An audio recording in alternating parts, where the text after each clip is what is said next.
Actually thumbnail में पढ़ते वक्त आपने सोचा होगा कि नहीं कोई गिमिक है, कोई ऐसी कहानी है, रेस्टोरेंट खोल के कोई करोड़पति कैसे बन सकता है। 7 स्टेप्स में दूंगा आपको। हाँ, गिमिक देने का आदत नहीं है, गैस देता नहीं, ताली बजाते जाएंगे, स्पीड से चलेंगे। 7 स्ट्रैटेजी। और कहानी किसकी बता रहा हूं? हार्दिक नाम के लड़के की कहानी बताऊंगा, जो हमसे हमारे द्वारा ट्रेन किया गया लड़का, और जो कि एक्चुअली है गुजराती पर मुंबई में पला बड़ा, साड़ी का छोटा सा बिजनेस किया करता था और दर दर भटकता था पूरे देश के अंदर। खाने को बढ़िया चीज जब उसको नहीं मिलती थी तो उसको पैसे नहीं थे, तो महंगा खाना खा नहीं सकते थे, और सस्ता खाते थे तो तबीयत खराब हो जाती थी। तो बड़ा चक्कर हो गया। हाइजीनिक होगा तो अफोर्डेबल नहीं होगा। हाइजीनिक क्या होटल में मिल रहा है, हाइजीनिक है, साफ सुथरा है, लेकिन अफोर्डेबल नहीं है, जेब पे भारी है। और अगर अफोर्डेबल है, सस्ता है, तो हेल्दी नहीं है, हाइजीनिक नहीं है। मार्केट में बड़ा गैप था। इसने रोड साइड ठेले के साथ शुरुआत करी 2016 के अंदर। इनिशियल इन्वेस्टमेंट 50,000 रुपए का एक ऐसा रेस्टोरेंट बनाया जिसमें आज तो खैर 40 ऑपरेटिंग आउटलेट है, 40 रेस्टोरेंट बन चुके हैं।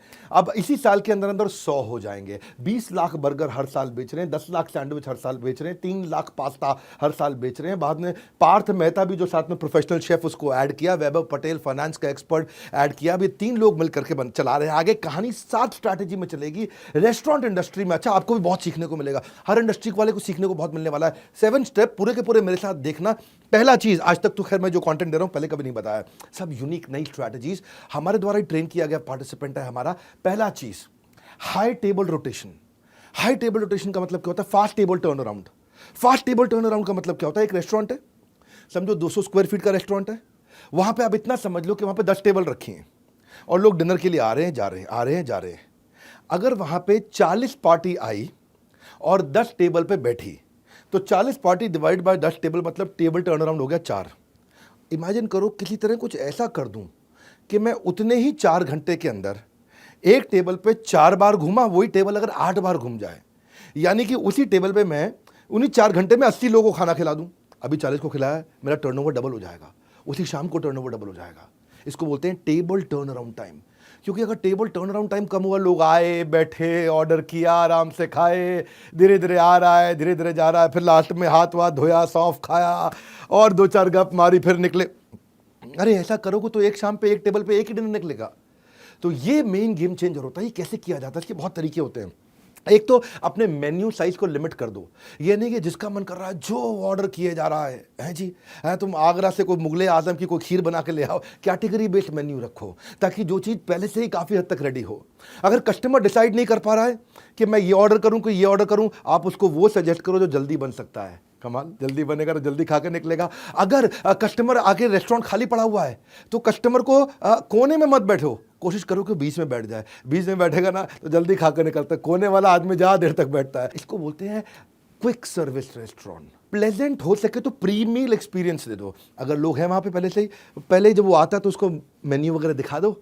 जब तक उसको टेबल मिलती है आकर के बैठता तब तक खाना भी आ जाता है। ज़्यादा देर उसको वेट नहीं करना पड़ता है। इसमें एक खास बात क्या होती है, जो होस्ट यानी कि जो ऑर्डर लेगा, शेफ जो खाना बनाएगा, सर्वर जो खाना परोसेगा, और क्लीनर जो उठ के जाने के बाद टेबल साफ करेगा, चारों के बीच में सामंजस्य बहुत अच्छा चाहिए।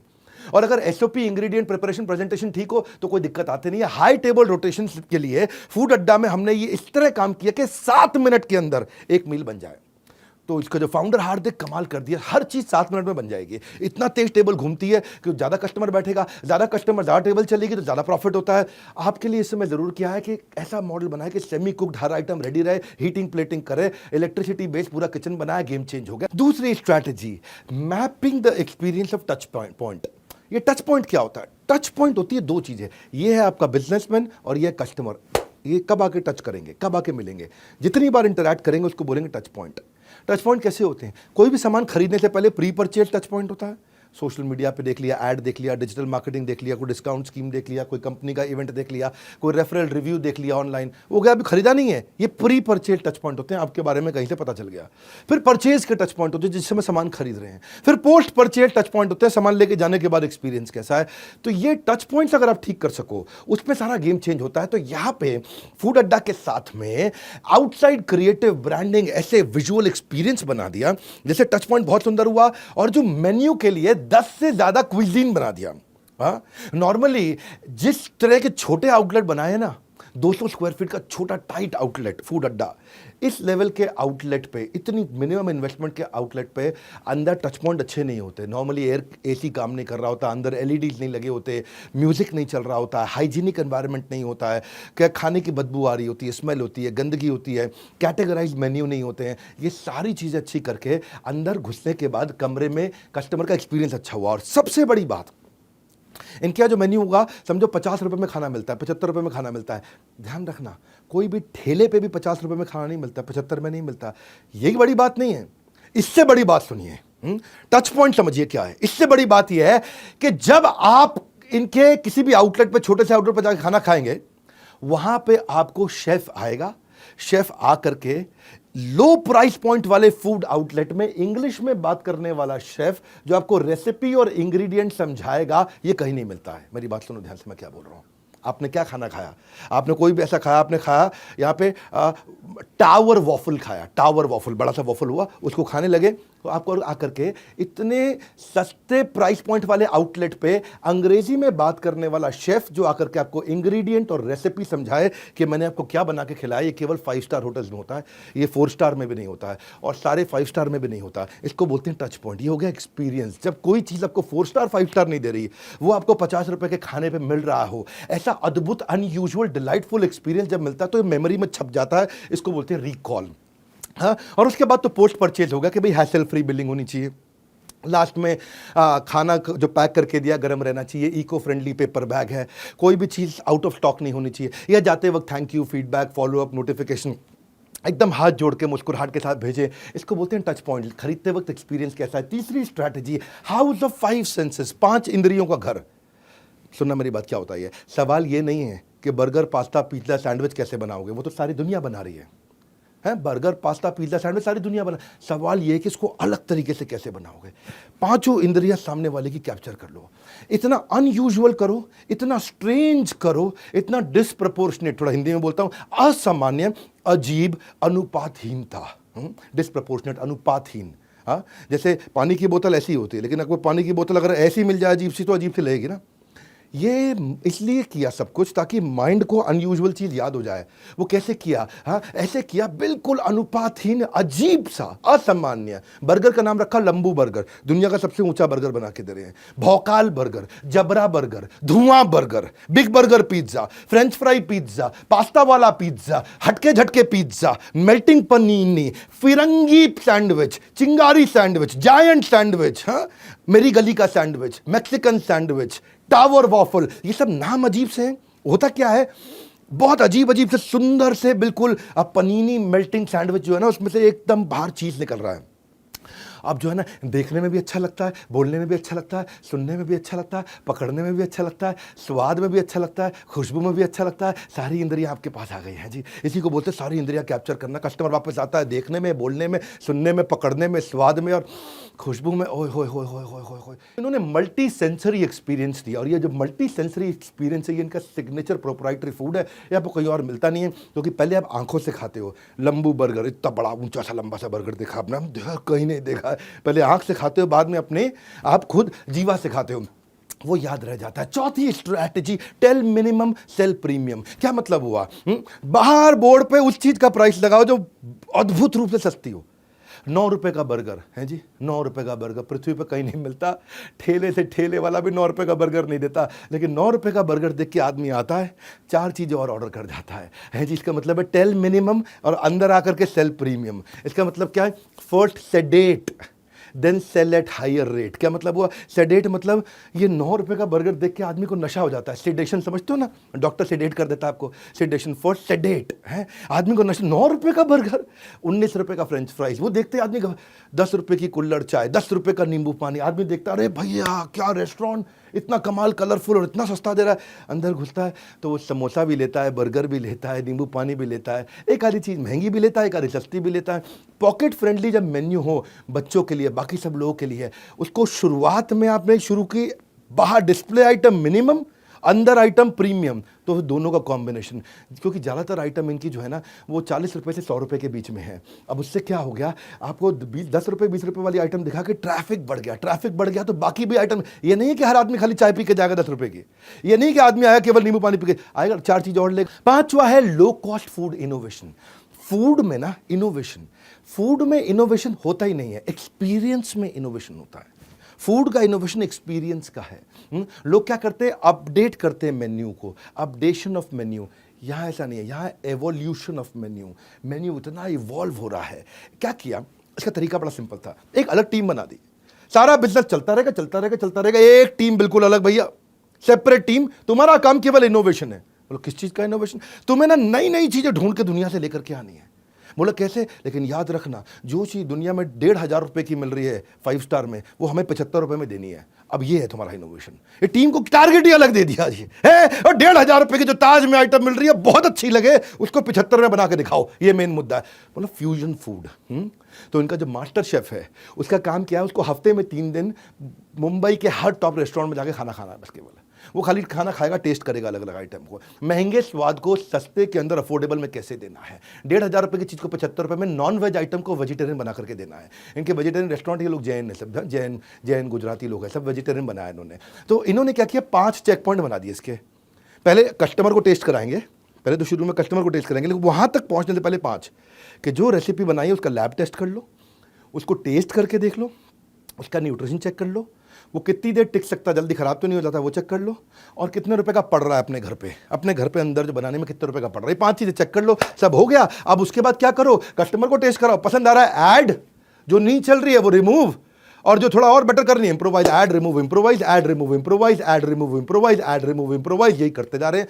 ये गेम चेंज कर दिया। क्योंकि जो फूड इंडस्ट्री है ना वो इनोवेशन को ट्रेडिशन से ज़्यादा रिस्पेक्ट करता है। आप कितने ट्रेडिशनल क्यों ना हो, खाने में अगर इनोवेशन आ जाए तो लोग कहते हैं अरे वाह, ऐसी चीज़ जो मैंने कभी देखी नहीं थी, जो कभी पता ही नहीं थी मुझे। हाँ, इसको बोलते हैं फूड का इनोवेशन। ऐसे ही हमने भी क्या किया, यूजर जनरेटेड कंटेंट पे इनोवेशन किया। मैं बड़ा बिजनेस की बात कर रहा हूं, थोड़ा 1 मिनट अपनी बात करूंगा, 1 मिनट क्या बल्कि 10-15 सेकंड में आपको एक खास बात बताने जा रहा हूं। आजकल आप रील्स देखते हो ना इंस्टाग्राम पे, उसमें डेटा जल्दी खत्म होता है। हमने अपनी बड़ा बिजनेस ऐप पे बिजनेस की रील्स डाली और डेटा कम खत्म हुए, डेटा लगे ही नहीं। वैसे आप आओगे अपनी प्रोफाइल कंप्लीट कर लेना, हमने देखा जिसने प्रोफाइल कंप्लीट करी है उसका जो ग्रोथ है, उसके जो फॉलोअर हैं 350% ज़्यादा बढ़े हैं उसके फॉलोअर्स। दुनिया की पहली ऐप ऐसी बनी है जहां केवल बिजनेस और मोटिवेशन की रील्स है और संसार की कोई रील नहीं। वहां पे आकर के आपको कोई नहीं बोलेगा बेबी डॉल में सोने दी, वहां कोई फालतू गाना नहीं चलेगा। वहां केवल बिजनेस ही। आपने अगर डाउनलोड अभी तक नहीं किया कर लीजिए, यहां पे हमने बैजेस बना दिए हैं। लोगों को हजारों फॉलोअर्स मिल रहे हैं, लोगों को बिजनेस मिल रहा है, लोगों को रेवेन्यू मिल रहा है, लोग आके फ्री कंटेंट डाल रहे हैं, आपके लिए फ्री, मेरे लिए फ्री, हर एक के लिए फ्री, हमेशा फ्री। ये बड़ा बिजनेस की ऐप है भाई साहब, अभी डाउनलोड कर लेना। वहां पे आप जितना रेगुलर पोस्ट करोगे, एंगेजिंग पोस्ट करोगे, आपका लेवल बढ़ेगा, लेवल 1 2 3 4 5। आपको क्या बिजनेस मिलेगा वो आप देखिएगा। अभी अगली छठी स्ट्रैटेजी पे चल रहा हूं, लो कॉस्ट मार्केटिंग आइडियाज। इन्होंने लो कॉस्ट मार्केटिंग आइडिया भी 5 तरह के बना दिए। एक होता है मोमेंट मार्केटिंग। मोमेंट मार्केटिंग आप समझते हैं, KGF मूवी आई, बोला KGF की टिकट दिखा दो, मूवी देख के आए तो आपको KGF कॉम्बो देंगे। वुमेन्स डे है तो आपको वॉफल कॉम्बो देंगे। IPL चल रहा है तो इस समय आपको IPL स्पेशल कॉम्बो देंगे। Moment marketing. हाँ, कर्ब साइड मार्केटिंग, बाहर बड़ा अच्छा कर दिया सब कुछ, मैस्कॉट बना दिया, बाहर सेल्फी पॉइंट बना दिया, क्रिएटिव ब्रांडिंग कर दी, फेस्टिवल डेकोर डिस्काउंट कर दिया। या फिर कॉम्बो मार्केटिंग अपने आप में बहुत बड़ी चीज है। कॉम्बो मार्केटिंग का वो विन विन होता है कॉम्बो। एवरेज ऑर्डर वैल्यू बढ़ जाता है। ऐसे आदमी एक आइटम खाता है, एक आइटम खाता है, 40 रुपए की पड़ती, कॉम्बो लेता है तो 150 रुपए का सामान ले जाता है। लेकिन कस्टमर को लगता है कि मैंने 300 का सामान 150 में ले लिया, कस्टमर को लगता है मैंने पैसा बचा लिया, फ्रेंचाइजी को लगता है अरे मेरा एवरेज ऑर्डर वैल्यू बढ़ गया, मैंने पैसा कमा लिया, कस्टमर को लगता है मेरे को कम पैसे में ज़्यादा मिल गया, फ्रेंचाइजी को लगता है मेरा ज़्यादा माल बिक गया। दोनों का फायदा है, कस्टमर का भी फायदा है, फ्रेंचाइजी का भी फायदा है, ब्रांड का भी फायदा है। कस्टमर के मन में एक ही बात होती है, save money save money save money. Franchisee के मन में एक ही बात होती है, make money make money make money. दोनों का काम हो जाता है क्योंकि कॉम्बो में जा रहा है। कॉम्बो में कस्टमर को भी फायदा लगता है, फ्रेंचाइजी को भी फायदा लगता है। Now this is called market, these are marketing idea, reciprocation marketing. जब किसी को आप गिफ्ट दो ना, चांसेस है कि वो भी रिटर्न में आपके लिए कुछ ना कुछ करना चाहेगा। तो इन्होंने क्या किया, हर एक आदमी को बोला पहली परचेज पे आपको डिस्काउंट जरूर मिलेगा। दूसरा, जो भी आ रहा है उसको गिफ्ट, बच्चे आ रहे हैं साथ में तो उनको फ्री चॉकलेट जरूर मिलेगी। तीसरा, हर बार सामान खरीदने पे स्क्रैच कार्ड मिलेगा, स्क्रैच कार्ड को स्क्रैच करोगे तो अगली बार कुछ ना कुछ डिस्काउंट मिलेगा। हाँ, आपको कुछ ना कुछ, आपको इस तरीके के उन्होंने पॉइंट सिस्टम बना दिए हैं, लॉयल्टी बेस्ड सिस्टम बना दिया। और पांचवा, एडवोकेसी मार्केटिंग। ये फूड ब्लॉगर बुलाते हैं, उसको बोलते हैं लंबू बर्गर खा। लंबू बर्गर खाते खाते दुनिया का सबसे ऊंचा बर्गर, अजीब सी भौकाल बर्गर है जी। हाँ, वो खाते खाते आदमी फोटो बनाता है, वीडियो बनाता है, वायरल हो जाती है। फूड ब्लॉगर तो आते हैं ना, उनको फ्री में खाना खिलाते हैं, वो अपने वहाँ पे इंस्टाग्राम पे जा करके अपने वीलॉग पे जाके वीडियो बनाते हैं। अवेयरनेस वगैरह ठीक है, अगर लोग आपकी एडवोकेसी शुरू कर दें और आपकी तारीफ समाज में करना शुरू कर दें, बिजनेस नेक्स्ट लेवल पहुंच जाएगा। सबसे बड़ी एडवर्टाइजिंग वही है, जब कस्टमर आपकी एडवर्टाइजिंग करने लग जाए। मैं और आप नहीं कर सकते कभी भी। नॉमिनेट कर दिया गया इनको उसके बाद में दुनिया के सबसे टॉलेस्ट वेजिटेरियन बर्गर के लिए। हाँ, लंबू बर्गर, ऐसी ऐसी चीज़। लोग फोटो खींचते हैं ना, अच्छा शेयर वही होता है जिसको शेयर करने से इज्जत बढ़ती है, लोग बड़ी इज्जत बढ़ती है उनको, अरे ऐसा खाना खाया देखो। खाने की प्रेजेंटेशन बहुत अच्छी कर दी ना कि लोग फोटो खींच के शेयर करते हैं, वायरल हो जाता है। ये है मार्केटिंग का आइडिया। हाँ, उनको लॉयल्टी दे दिया, उनको कूपन की किताब दे दी, ले जो कूपन की किताब, अगली बार आएगा कूपन स्क्रैच करते रहो। और फाइनली सातवीं स्ट्रैटेजी, इस धंधे में मार्जिनलाइज्ड मार्जिन था, थोड़ा सा मार्जिन था। इंटेलिजेंटली धंधा बिल्ड किया, हमारे से ट्रेनिंग अटेंड किया, लगातार हमसे ट्रेनिंग अटेंड कर रहे हैं, हमारे पार्टिसिपेंट है इसलिए जम के तारीफ कर रहा हूँ। इतने से मार्जिन को मैक्सिमाइज मार्जिन किया। जानना चाहते हैं कैसे? फूड अड्डा की अपनी मोबाइल ऐप बना दी। अब आपको जोमेटो पे, स्विगी पे डिपेंडेंसी नहीं है, तो जोमेटो और स्विगी को मोटा कमीशन चलाता था, वो नहीं जा रहा है। कस्टमर का डेटा मेरे पास आ गया, उस कस्टमर को मैं वापस बुला लेता हूँ। अगला, डिजिटलाइज्ड इन्वेंट्री मैनेजमेंट कर दिया। उसका फायदा क्या है? जब इन्वेंट्री पहले ही पता चल गई, एक रेस्टोरेंट है, रेस्टोरेंट के पास चटनी पड़ी है कि पैटी पड़ी है, चटनी खत्म है कि पैटी खत्म है, ब्रेड पड़ी है कि चीज़ पड़ी है, सॉस खत्म है कि नहीं खत्म है, पता ही नहीं। लेकिन अगर सब कुछ टेक्नोलॉजी पे ला दिया तो आपकी वेस्टेज कैलकुलेट हो गई। हाँ, सामान वेस्ट नहीं होगा, स्टॉक मिसप्लेस नहीं होगा, स्टॉक चोरी नहीं होगा, ऑप्टिमम स्टॉक रहेगा, स्टॉक रिप्लेस होगा। नहीं तो वो क्या रहता है, एक्सपायर हो रही है, जो चीज़ पड़ी वो पड़ी पड़ी एक्सपायर हो रही है। अब 400 रुपये की आइटम अगर मेरे 100 आउटलेट पे पड़ी हुई है, 400 रुपये की आइटम, मेरा 40,000 रुपये का माल हर महीने एक्सपायर हो रहा है। छोटी छोटी चीज़ें पैसे बचाती हैं। हाँ, तो उन्होंने क्या किया, अपना इन्वेंट्री मैनेजमेंट करने से कोई भी चीज़ की वेस्टेज खत्म कर दी। दूसरा, क्या होता है ना, खाने की आइटम जल्दी एक्सपायर होती है तो आपको ध्यान रखना पड़ता है कि नहीं है। अब लेट्यूस है, सॉस है, चीज़ है, हर्ब्स है, कॉन्डिमेंट है, तुरंत एक्सपायर होते हैं। पर मेन्यू ऐसा बनाया कि वही लेट्यूस बर्गर में भी जाता है, सैंडविच में भी जाता है, 4 और चीज़ में जाता है। वही सॉस बर्गर में भी जाती है, पास्ता में भी जाती है, सैंडविच में भी जाती है, 4 और चीज़ में जाती है। वही चीज़ बर्गर में, सैंडविच में, पास्ता में, कहीं और चीज़ में भी जाएगा। वही हर्ब्स, कॉन्डिमेंट सब में। ये लीनियर नहीं है। सिस्टम ऐसा बनाया कि एक रॉ मटेरियल जो है मल्टीपल डिशेज में कंज्यूम हो रहा है, तो वो रॉ मटेरियल खराब होएगा ही नहीं, क्योंकि वही रॉ मटेरियल जो है, वही चीज जो है अभी कम से कम मेरी 52 आइटम में लग रहा है, वही वाली सॉस है मेरी कम से कम 42 आइटम में लग रही है, सामान खराब नहीं होता, वेस्ट नहीं होता है कि नहीं। तो वही सामान लग जाता है बहुत जगह। तो मेन्यू को इंटेलिजेंटली परम्यूटेशन कॉम्बिनेशन में बनाया, मिनिमम वेस्टेज, तो फूड कॉस्ट आपकी बच गई, मार्जिन बच गया, आपने कमा लिया, इसे मैक्सिमाइज किया। लॉजिस्टिक्स जो धंधे में है ना, लोग पकड़ नहीं पाते। सामान डिलीवर करना क्या मतलब होता है इसका? Store to store, door to door, corner to corner, hygienic condition में, लॉन्गर शेल्फ लाइफ में सामान पहुंचा नहीं पाते लोग, इसलिए क्या करते हैं, लोकल वेंडर से खरीदना पड़ता है। अब लोकल वेंडर से पड़ता है महंगा। लॉजिस्टिक्स कर दिया क्रैक, एक्यूरेटली, राइट टाइम पे, consistently, every time, efficiently, with in the time line. बस ये क्रैक हुआ, गेम चेंज हो गया। सप्लाई चेन गेम चेंज होने से क्या हो गया, टाइम लाइन, इससे कॉस्ट बहुत बच गई। कॉस्ट कैसे बची? ऐसे कॉस्ट बची कि आप लोकल वेंडर से लेना पड़ता था, महंगा पड़ता, अब बाहर से आ रहा है, सस्ते में सामान आ रहा है, टाइम से पहुंच रहा है। अच्छा, इसके अलावा एक फ्रेंचाइजी को बेचारे को लीगल सपोर्ट, जीएसटी का लीगल असिस्टेंस, लाइसेंसेज वगैरह रेस्टोरेंट के लेने पड़ते हैं, वो भी सब लेके दे दी, कॉस्ट बचा दी। फाइनली ये जो कोई सॉस वगैरह भी ले रहे हैं, जो चीज़ वगैरह भी ले रहे हैं, सब कुछ ले रहे हैं, ये क्या कर रहे हैं, ये डीलर, डिस्ट्रीब्यूटर, रिटेलर से नहीं लेते, सीधा कॉर्पोरेट से ले लिया। सीधा कॉर्पोरेट से ले लिया तो बल्क में अंदर ट्रक के ट्रक चीज़ आ रहे हैं, ट्रक के ट्रक भर के सॉस आ रही है, ट्रक के ट्रक भर के क्रीम आ रहे हैं। तो उससे क्या फायदा हो रहा है, सस्ता मिल रहा है, पूरे देश में सबसे सस्ता मिल रहा है, उससे अपना पैसा बचा लिया, है कि नहीं है। जगह जगह पैसा बचाने की, और इतना इंटेलिजेंटली बनाया कि 200 स्क्वायर फीट में रेस्टोरेंट चल जाता है। 200 स्क्वायर फीट बहुत छोटा होता है, उसका रेंटल कम हो गया तो पैसा बच जाता है। स्ट्रीट फ्रेंडली लेते हैं, हाई स्ट्रीट पे लेते हैं जहाँ ज़्यादा फुटफॉल आता है, तो उसको कम कैपिटल इन्वेस्टमेंट है, आरओआई बढ़ गया अपने आप में। और मेन इनका मुद्दा क्या है, जो उनका मास्टर शेफ है वो हर नए फ्रेंचाइजी के पास 100 दिन के लिए जाता है। तो क्रिटिकल रिपीटेबल बन जाता है। जो आइटम 1,500 में बनती है वो 75 में बनने लग जाती है। हाँ, तो ट्रेनिंग सपोर्ट है इनका बहुत बढ़िया, पूरे सब चीज़ों के SOP मैनुअल बन चुके हैं। ये तो है इनका। आज मैंने आपको 60 स्टेप्स के अंदर ऐसा तरीका बताया जिससे आप रेस्टोरेंट इंडस्ट्री में भी करोड़पति बन सकते हैं। इनकी फ्रेंचाइजी लेनी हो तो इनसे बात करना, लेकिन अगर बड़ा बिजनेस की फ्रेंचाइजी लेनी हो तो मेरी आंखों में डॉलर के साइन बड़े बड़े आ जाते हैं, डॉलर के साइन। क्योंकि पता है मैंने कई बार बोला है कि IBC एक ऐसा मॉडल है जिसको IBC बनना तो भी IBC बने, नहीं बनना तो भी बने, क्योंकि हम इसको ट्रेनिंग इतना दे देते हैं कि कोई भी अपना धंधा कर लो, एक बार IBC जरूर बन जाना। क्योंकि इस बार हमने एक नया रेवोल्यूशन लेकर के आए 2 साल के बाद। न्यू हायर इंडक्शन ट्रेनिंग जो IBC की हो रही है वो हम अब अपने कॉर्पोरेट ऑफिस में करेंगे। तालियां तालियां तालियां, हाँ भयंकर तालियां, क्योंकि हर IBC जो हमारे यहाँ ज्वाइन कर रहा है वो आएगा और मेरी टॉप मैनेजमेंट के साथ आकर के अटेंड करेगा ट्रेनिंग। उसमें मैं भी रहूंगा। मैं हर बैच में नहीं होऊंगा, आप वैसे पता कर लेना अगर आप IBC बन रहे हो कि विवेक सर कौन से बैच में आ रहे हैं, मैं उसी में आऊँगा। विवेक सर कौन से बैच में आ रहे हैं तो आप उसमें आओगे तो मेरी भी ट्रेनिंग अटेंड कर लोगे। आप हेड ऑफिस में आकर के देखना, इतना बड़ा इंफ्रास्ट्रक्चर है, इतने सैकड़ों लोग हमारे साथ में काम करते हैं। आकर के देखोगे आप IBC बनने के बाद। आप हमारे साथ डायरेक्ट बनना हो, बोर्डलाइन नंबर पे फ़ोन करके बन सकते हो या देश में किसी भी फ्रेंचाइजी के पास जाकर के बन सकते हो। हमने ऑन बोर्डिंग और हैंड होल्डिंग दोनों में रेवोल्यूशन ला दिया है, चेंज कर दिया, क्योंकि अब डिजिटल का ज़माना पूरी तरह नहीं रहा, अब दोनों का कॉम्बिनेशन हो गया, फिजिकल भी डिजिटल भी। 3 दिन की ट्रेनिंग आप मेरे साथ आकर के हेड ऑफिस में लोगे। प्रोडक्ट रेंज हमारी बहुत बड़ी हो चुकी है, 1,000 रुपये से लेकर के 2 लाख रुपये तक के बहुत तरह के प्रोडक्ट आ गए हैं। तो ये जो इंपॉर्टेंट अनाउंसमेंट है, BB जूनियर लॉन्च हो चुका है, इन सब के बारे में पता कर सकते हो बोर्ड लाइन नंबर पे, या हमारे किसी भी फ्रेंचाइजी के पास चले जाओ, किसी भी ऑफिस में फिजिकली जाकर के पता कर लेना। मैं आपको बता रहा हूँ हमारा काम है रियल बिजनेस। मैंने 7 स्ट्रैटेजी आपको दी, ये बहुत काम आएंगी लोगों को, और जो मैंने अपने बारे में बताया उसके लिए आप फोन करके पता कर सकते हो। फाइनली बोल्ट के नंबर 1 एंटरप्रेन्योरियल यूट्यूब चैनल पे आने के लिए, वीडियो को लाइक और सब्सक्राइब करने और करवाने के लिए, वीडियो को सब लोगों तक पहुंचाने के लिए आप सबका हृदय की गहराई से प्रेमपूर्वक बहुत बहुत धन्यवाद। कमेंट बॉक्स में जरूर आकर के देखूंगा आपका क्या फीडबैक रहा। अगला वीडियो किस टॉपिक पे देखेंगे।